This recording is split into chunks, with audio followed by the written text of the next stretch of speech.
Sud Radio, l'invité de la rédaction. Avec ce matin, Olivier Bobineau, mon invité, sociologue et spécialiste de l'Église. Olivier Bobineau, bonjour. Oui, bonjour. Merci d'être là en direct sur l'antenne de Sud Radio ce matin. Évidemment, l'actualité, on attendait ça. C'est l'Argentin Jorge Mario Bergoglio qui succède à Benoît XVI et devient donc le 266e pape. Tiens, comment vous le prononcez d'ailleurs? Parce qu'on se posait la question de savoir par rapport à son nom et à son prénom en particulier. Francescum, le prénom latin de son pontificat, c'est François. D'ailleurs, les journalistes les commentateurs aussi se sont trompés hier soir, puisque dans un premier temps, ils ont dit François Ier, mais il est de tradition depuis l'empereur romain d'ailleurs, lorsqu'on a choisi un prénom simple, non pas un prénom composé, mais un prénom simple, et qu'il n'y a pas eu d'antécédent, on n'a pas besoin de dire François Ier, ou Paul Ier, ou Pierre Ier, voilà, on dit tout simplement Pierre, Paul, et voilà. Alors, quand on sait que 40% des quelques 1,2 milliard de catholiques dans le monde se trouvent en Amérique latine, le symbole est fort, hein? Alors oui, le symbole est fort, mais il n'est que symbolique. C'est-à-dire que je ne suis pas sûr qu'on assiste à beaucoup de changements.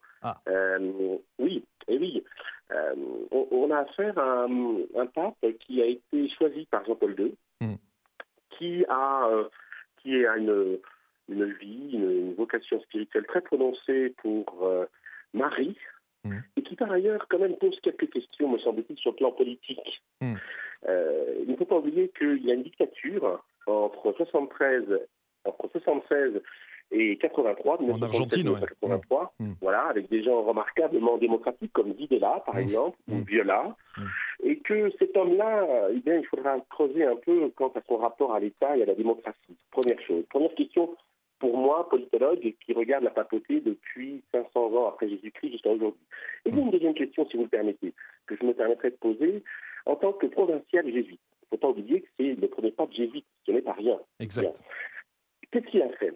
Qu'est-ce qu'il fait par rapport à la théologie de la libération, qui, comme on le sait, va structurer les combats et la foi de nombreux croyants en Amérique latine et en Amérique du Sud dans les années 80.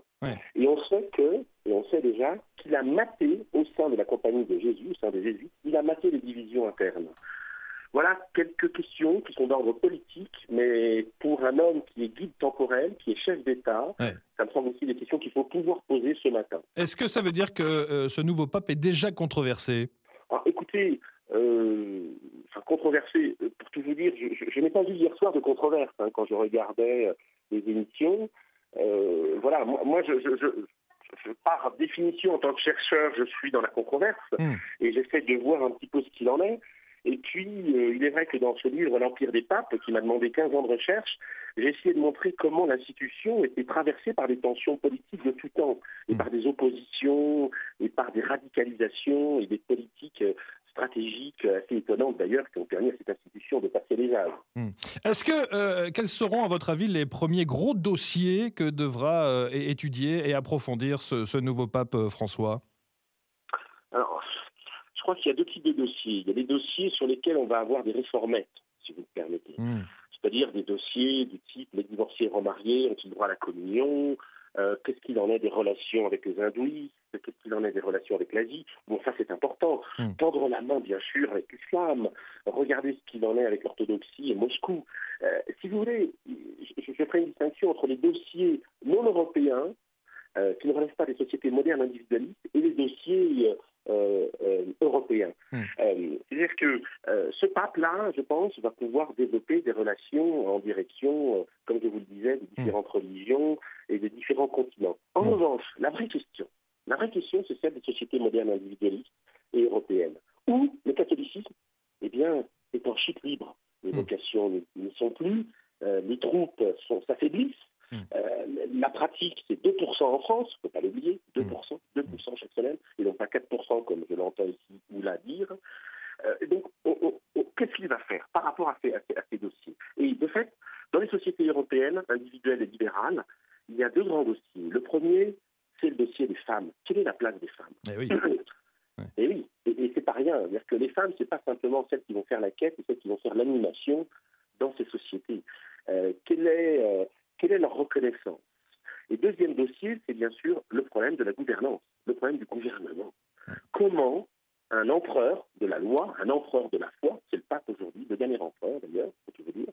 Comment cet homme-là va-t-il gérer la rencontre des sociétés démocratiques où la légitimité vient d'en bas?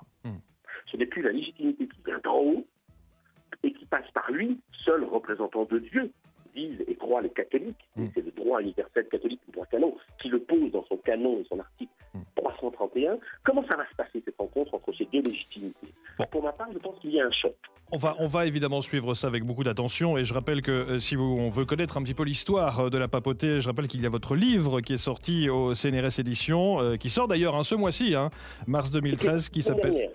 La semaine dernière, absolument. L'Empire des papes, signé donc Olivier Bobineau. Et je recevrai d'ailleurs tout à l'heure Monseigneur Perrier, l'évêque de Limoges, pour parler un petit peu de la personnalité de ce nouveau pape. Merci beaucoup Olivier de Bobineau de nous avoir accordé quelques minutes. Bonne journée à vous.